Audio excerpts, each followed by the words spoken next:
కృష్ణ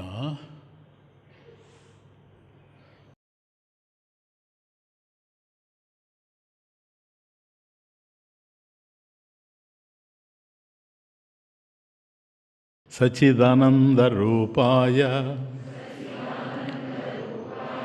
కృష్ణాయ క్లిష్టకారిణే నమో వేదాంతవేద్యాయ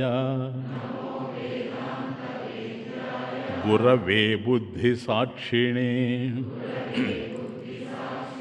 కృష్ణద్వైపాయనం వ్యాసం సర్వలోకహితే రతం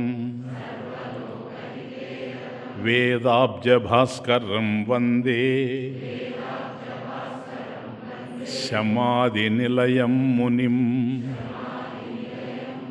సహస్రమూర్తేః పురుషోత్తమస్య సహస్రనేత్రాననపాదబాహోః సహస్రనామ్నాం స్తవనం ప్రశస్తం నిరుచ్యతే జన్మజరాదిశాంత్యై.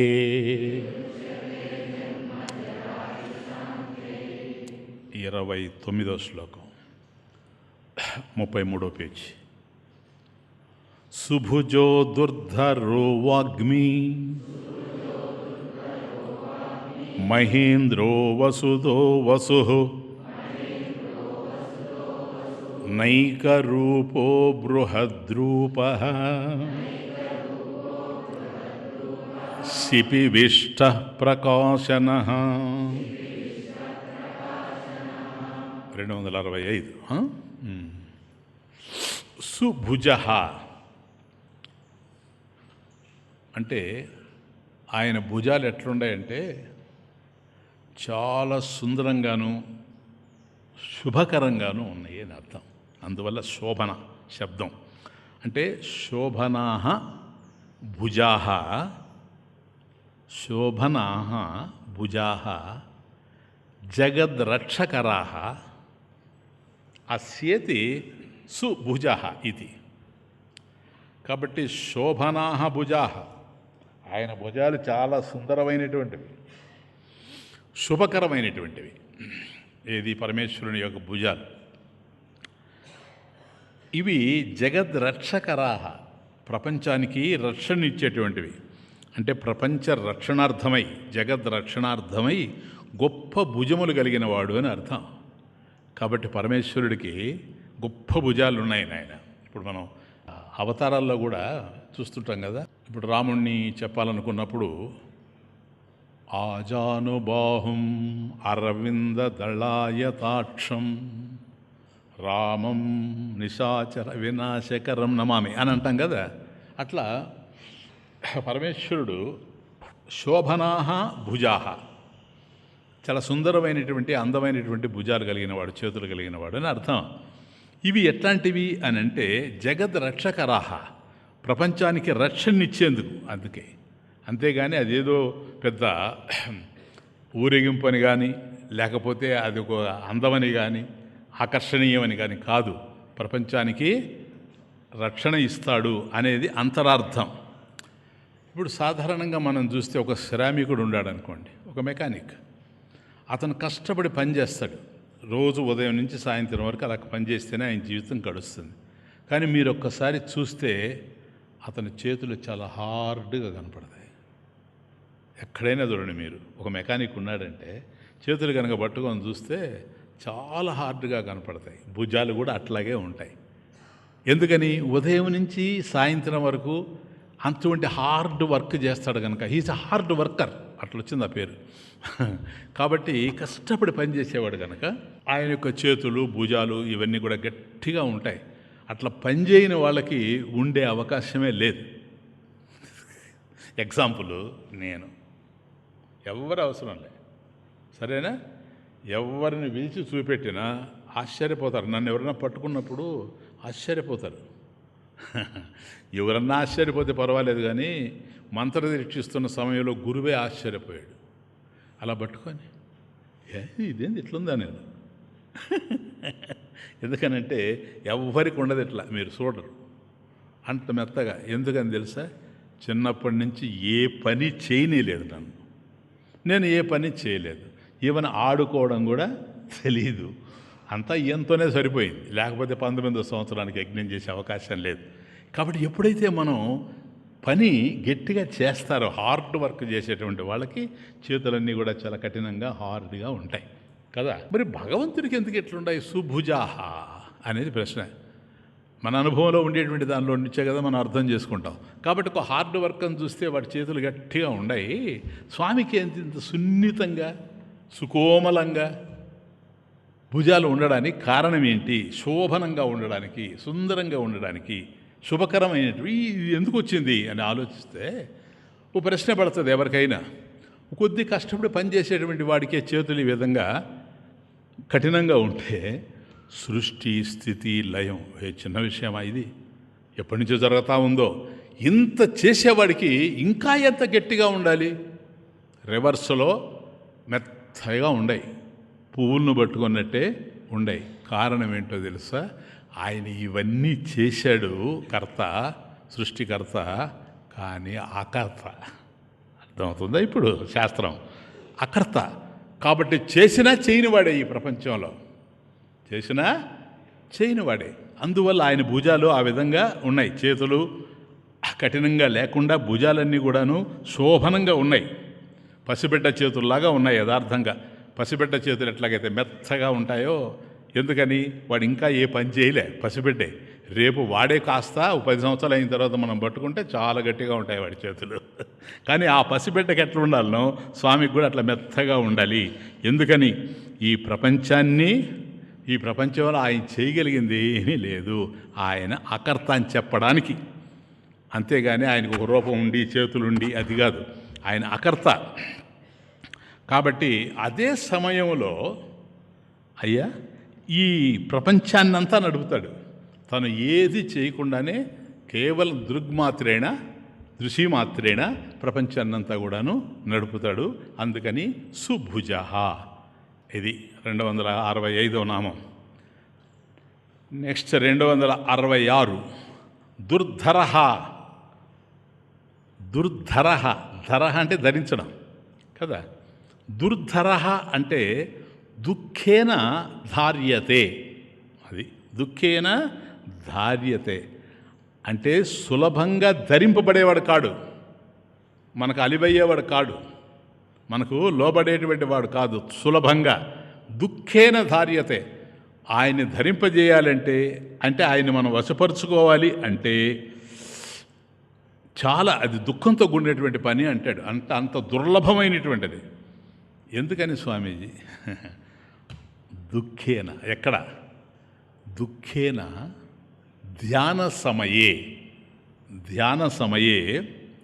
ముముక్షుభిః హృదయే ధార్యత ఇది. దుఃఖేన ధార్యత ఇది. దుఃఖేన చాలా దుఃఖంతో, ధ్యాన సమయే ముముక్షుభిః ముముక్షువుల చేత, ఎవరైతే మోక్షాన్ని కాంక్షిస్తూ ఉండారో అటువంటి ముముక్షువుల చేత వాళ్ళ హృదయంలో వాళ్ళు ధ్యానం చేస్తూ ఉంటారు కనుక వాళ్ళ హృదయంలో ధార్యత ఇతివా దుర్లభ అంటే దుఃఖేన ధార్యత ఇతివా దుర్ధర. ఎస్. దుఃఖేన ధ్యాన సమయే ముముక్షుభిః హృదయే ధార్యత ఇది వా దుర్ధర. ఇది సెకండ్ పాయింట్. ఆయన్ని పట్టుకోవడం చాలా కష్టం, నెంబర్ 1. నెంబర్ 2 ఏమిటంటే, ఎక్కడండి ఆయన దుర్ధరుడు? ధరించడానికి అంటే ధరింపజేసేటువంటి వాడు కాకుండా పోవడం, ధరింపబడవాడు పడనివాడు ఎక్కడంటే ధ్యాన సమయే. ఆచార్యుల వారి భాష్యం. ఎప్పుడైతే నువ్వు ధ్యానానికి కూర్చుంటావో దుఃఖేన ధ్యాన సమయే దుఃఖేన ముముక్షుభిః ముముక్షువుల చేత. ఎందుకని? మోక్షం కావాలనుకోని పరమేశ్వరుని ధ్యానం చేస్తున్నాం కనుక మనం ఎంతసేపు ధ్యానం చేసినా నాయన, అంటే ధ్యానం చేసే వాళ్ళందరికీ ఇది అనుభవంలో ఉంటుంది. మనం ధ్యానం చేస్తూనే ఉంటాము, మనసు అటు అటు వెళ్ళిపోతూ ఉంటుంది. ఇప్పుడు మా దగ్గర ఈ ధ్యానమంత్రం తీసుకున్న వాళ్ళు కూడా మళ్ళీ వచ్చి నన్ను అడుగుతూ ఉంటారు, స్వామీజీ మనసు నిలబడడం లేదు స్వామీజీ, ధ్యానం జరగడం లేదు స్వామీజీ. ఎందుకు జరగడం లేదయ్యా నేను అడుగుతాను. అంటే భావింపబడడు కరెక్ట్గా. అది అక్కడ విషయం. కారణం ఏంటి? నువ్వు స్వామిని ధ్యానం చేసేవాళ్ళు ఎవరైనా రూపంతోనే ధ్యానం చేస్తారు. రూపరహితంగా ధ్యానం చేయడం అనేది అది వేరు, నిధిధ్యాసన. అది తెలియక సగుణము నిర్గుణమని మాట్లాడుతూ ఉంటారు. ధ్యానం అంటేనే సగుణ ధ్యానము నిర్గుణ ధ్యానం కాదు, సగుణ ధ్యానమే. మీకు చెప్పాను, ధ్యానం అంటే ఏంటి? సగుణ బ్రహ్మ విషయ మానస వ్యాపార. కాబట్టి సగుణ బ్రహ్మ రూపంతో ఉండేటువంటి వాడిని ధ్యానం చేయడమే సగుణ బ్రహ్మ విషయ మానస వ్యాపార. అదే నిర్గుణానికి వచ్చిందనుకోండి, అది ఆయన లక్షణాల మీద ధ్యానం చేయడము అని అంటే అది నిధిధ్యాస. శ్రవణ మనన నిధిధ్యాసం చూచారా, దాని కిందకు వస్తుంది. కనుక ఎందుకో ఆ పదం తిరుగుతూ ఉంది, కానీ నిర్గుణ ధ్యానం అనేటువంటిది లేనే లేదు. కాబట్టి సగుణ ధ్యానం అయినప్పుడు పరమేశ్వరుని సగుణంతో నువ్వు ధ్యానం చేసేటప్పుడు, ఇప్పుడు కళ్ళు మూసుకున్నావు, నీ మనసులో పరమేశ్వరుడు ఉన్నాడు, ఆయన యొక్క రూపం మీద నువ్వు సగుణ బ్రహ్మ విషయ మానస వ్యాపార చేస్తున్నావు కదా. ఎక్కడ చేస్తున్నావు? ఎప్పుడైతే రూపం అన్నావో, ముఖం ఉందే, భుజాలు ఉన్నాయా, చేతులు ఉన్నాయా, ఉదరం ఉందే, చెప్పండి, అట్లాగే పాదాలు ఉన్నాయా? ఈ మొత్తం ఈ రూపంలో నువ్వు చేసేది ఎక్కడ? ఏ ఒక్క చోట నిలుస్తుంది కానీ మనసు ఒకేసారి అన్నిటి మీద. అంటే ముఖం చూస్తూ అదే సమయంలో పాదాలను చూడడం, పాదాలను చూస్తూ అదే సమయంలో హృదయాన్ని చూడడం కుదరదు సార్. ఎప్పుడు కూడాను మనసు ఒక అవయవం మీదనే నిలుస్తుంది, కానీ అన్నిటి మీద నిలిచేందుకు అవకాశం లేదు.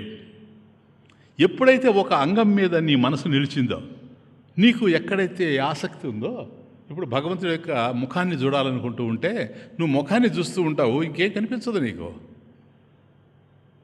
ఇంకోటి కనిపించింది అనుకో, ముఖం కనపడదు. అది తమాషా. సగుణ ధ్యానంలో చేసే కొద్దీ మనకి ఇది అనుభవానికి అందుతూ ఉంటుంది. ఒక రూపాన్ని గనక, ఒక అవయవాన్ని గనక, ఒక అంగాన్ని గనక మనం గనక మనసును గనక అక్కడ పెట్టాము అంటే అది మరొక చోట ఉండలేదు. కాబట్టి స్వామి యొక్క మొత్తాన్ని మనం ధ్యానం చేయలేం గనక నా మనసు నిలబడడం లేదు అంటావు. నీకు అర్థం కావాల్సింది ఏంటంటే, ఏ సమయంలో అయినా మనసులో ఉండేవి ఆలోచనలే గనక ఆలోచనలు ఇప్పుడు కూడాను ఒకదాని మీద ఉంటాయే కానీ రెండవ దాని మీద పోవు. ఇప్పుడు ఏం చేయాలి చెప్పండి? క్లూ పట్టిస్తున్నాను ధ్యానంలో. కాబట్టి అయ్యా నేను ముఖాన్ని చూస్తూ ఉండాలి, హృదయం చూస్తూ ఉండాలి, అది చూస్తే ఇది కనపడడం లేదు, ఇది చూస్తే అది కనపడడం లేదు, ఈ రెండు చూస్తే ఆధారమైన పాదాలు కనపడడం లేదు. కనపడవు సార్, సైకాలజీ అది. మరి ఏం చేయాలి? నేను వాటిని అన్నిటినీ చూస్తూ ఉండాలి అట్లా కదా. చూసేది ఎవరు? ఆలోచన కదా. అదే భగవంతుడు అని చూడాలి నువ్వు. Thought is Bhagavan is not the thought. Clear now?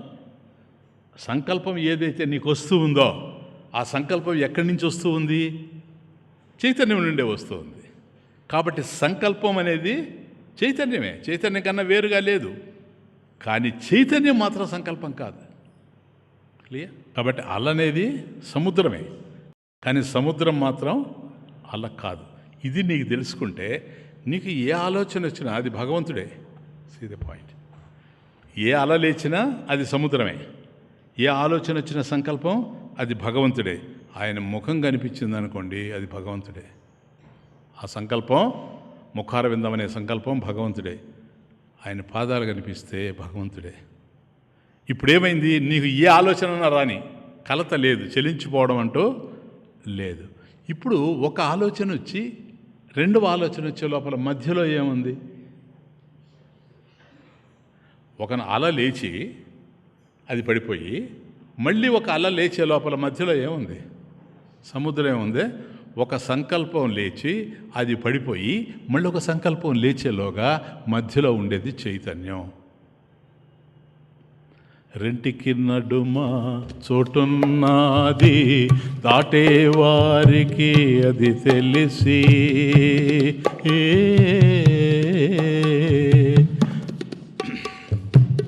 రెంటికి నడుమ చోటున్నది, దాటే వారికి అది తెలిసి మది నిలిపి దాటిరి పెద్దలు ఆవలికి.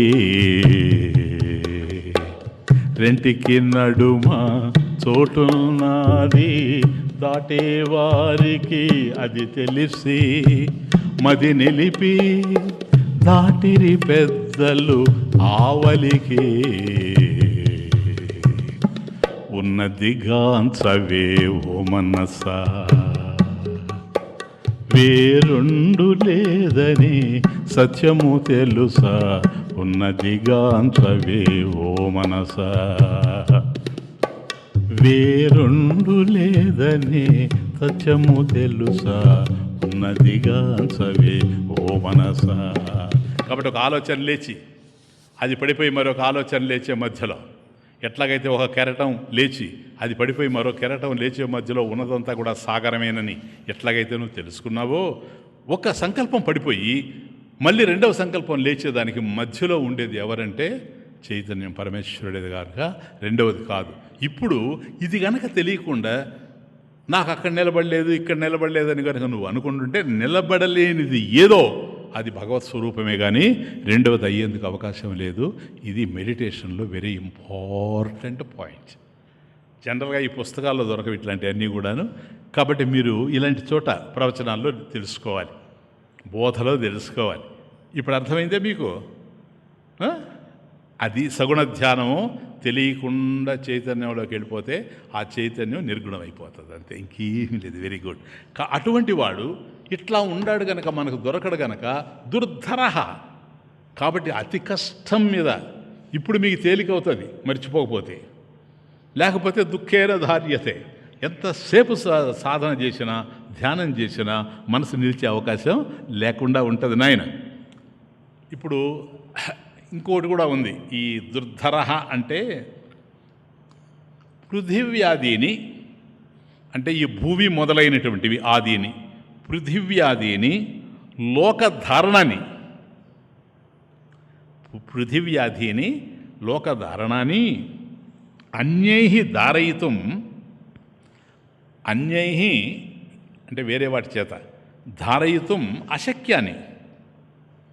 అటువంటి దాన్ని ధారయన్, దాన్ని ధరిస్తూ, కేనచిత్ ధారయితుం, కేనచిత్ ఎవరి చేత కూడా ధారయితుం నశక్య ఇది దుర్ధరః. రెండు నిర్వచనాలు ఇచ్చారు ఆచార్యుల వారు, అందుకని చెప్తున్నాను. కాబట్టి ఈ లోకాలన్నిటి కూడా ధరించేది ఎవరా అని ఒక్కసారి ఆలోచన చేస్తే, ఇప్పుడు ఈ లోకం ఉంది నాయన, దీన్ని ధరించేది ఎవరు? పృథివ్యాదులు. పృథివ్యాదులంటే ఆది శబ్దం వచ్చింది కనుక పృథివీ అంటే భూమి, కాబట్టి భూమి, అగ్ని, జలము, వాయువు, అంతరిక్షము ఇవన్నీ కలిసి దీన్ని ధరిస్తూ ఉన్నాయి కదా. భూమి పోని ఇంత భూమి ఇందని ధరిస్తుంది కదా, పోని భూగోళం వరకు తీసుకుంటాం, అంత దాన్ని ధరించేవాడు ఇంకొకడు ఎవడన్నా ఉండాడా? ఎవడు లేడు. భూమి ఏదైతే ధరిస్తూ ఉందో దాన్ని ధరించేవాడు లేడు. అటువంటి దాన్ని ధరిస్తూ పరమేశ్వరుడు ఇతరులు ధరించడానికి అశక్యాన్ని, ధరించడానికి వీలు లేనిటువంటి దాన్ని ధారయన్, ధరిస్తూ ఆయన్ని ధరించడానికి ఇంకెవడుంటాడు చెప్పండి? కేనచిత్ న ధారయితుం, కేనచిత్ న ధారయితుం శక్య ఇది దుర్ధరః. కాబట్టి ఈ లోకాలన్నింటినీ ధరించేటువంటిది, భరించేటువంటిది భూమి అయితే, ఆ భూమిని అవలేలుగా భరించేటువంటి పరమేశ్వరుణ్ణి భరించేవాడు ఇంకొకడు లేడు గనక దుర్ధరః. ఇది జగత్తును ఊహించుకొని మాట్లాడితే దుర్ధరః. ఈ విధంగా ఆయన దుర్ధరుడవుతూ ఉన్నాడు. అంటే ఎవరి చేత కూడా ధరింపడానికి శక్యం కానిటువంటి వాడని అర్థం. అదే ఇంకొక తమాష ఏంటంటే, అవ్యక్తాన్ని ధరింపజేయడం శక్యం కాదు. ఇప్పుడు సగుణాన్ని నేను చెప్పినట్టుగా మీరు మనసులో నింపుకోవచ్చు సగుణాన్ని, కానీ నిర్గుణాన్ని నింపుకోలేరు. పరమేశ్వరుడు నిర్గుణంగా ఉండేటప్పుడు ఎట్లా నింపుకుంటారు? క్లేశోదికతరస్తేషాం అవ్యక్తాసక్తచేతసాం అవ్యక్తాహిగతిర్దుఃఖం దేహవద్భిరవాప్యత. దేహవద్భి, దేహాన్ని ధరించి ఉండేటువంటి నీవు ఈ దేహానికే ఒక పరిమితమైనటువంటి శక్తి ఉంది కనుక నేను ఒక 10 కిలోల బియ్యాన్ని మూటని మోయగలను, లేదా 20 మోయగలను. నా మీదకే కనుక 100 కిలోల మూట తీసుకొచ్చి పెడితే పడిపోతాను, ఎందుకంటే దాన్ని మోసేటువంటి శక్తి నాకు లేదు. కాబట్టి దేహవద్భిహి, ఎవరైతే దేహదారులై ఉన్నారో, నేను ఈ దేహము అని అనుకుంటూ ఉన్నాడో అటువంటి వాడు నిర్గుణమైనటువంటి పరమాత్మని, అంతటా వ్యాపించి ఉండేటువంటి పరమాత్మని క్లేశ అధికతర తేషాం, అటువారికి క్లేశ కష్టం అధికతరంగా ఉంటుంది కనుక నిర్గుణ ధ్యానం అనేది అంత తేలికైనటువంటిది కాదు. కాబట్టి అది దుర్ధర. 266 నాయన. నెక్స్ట్